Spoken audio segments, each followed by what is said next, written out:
Quais são os principais erros que os consumidores cometem nessa época de Black Friday?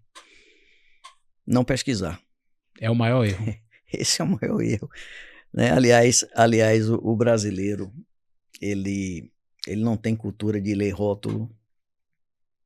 Placa de trânsito. Placa de trânsito também não se tem, não é? Essa cultura, e a gente precisa pesquisar, a gente precisa ler rótulo, né? A gente precisa, nesse caso da Black, a gente precisa ter o preço de referência.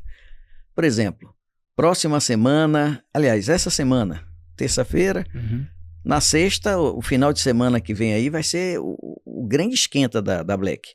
Então, o que é que o consumidor deve estar fazendo agora? Você, consumidor, deve estar pesquisando.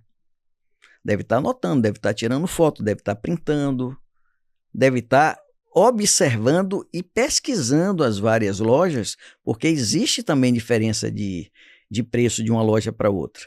Então, o principal problema é a falta de pesquisa. Esse é o primeiro ponto. Segundo ponto, que o consumidor precisa se atentar, e muito, a questão da clareza do pagamento.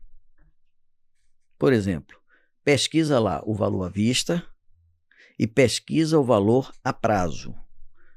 Às vezes, a parcela aparentemente cabe no seu bolso, mas quando você não analisa o percentual de juros que está embutido naquela compra, você vai ver lá no final que aquele produto ficou bem mais caro.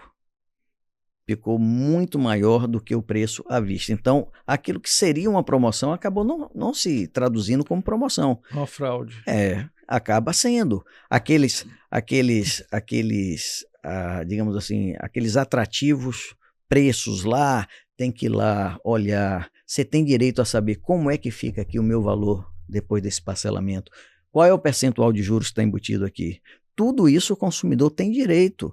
E o estabelecimento comercial tem a obrigação de estar com essas informações claras, né? Não é aquela situação que você vai, está lá aquele preço bem em conta, aí lá no cantinho você tem lá uma frase pequenininha, válido somente se tem o cartão tal. Está errado, porque você foi atraído pelo preço e de repente você não tem a obrigação de ler o que está escondido, e o estabelecimento está errado em fazer isso também. Outra situação é quando você vê um valor na prateleira, quando você chega no caixa é outro valor. O funcionário não atualizou. Problema da loja. Leva o valor que está na prateleira. Vale o menor preço.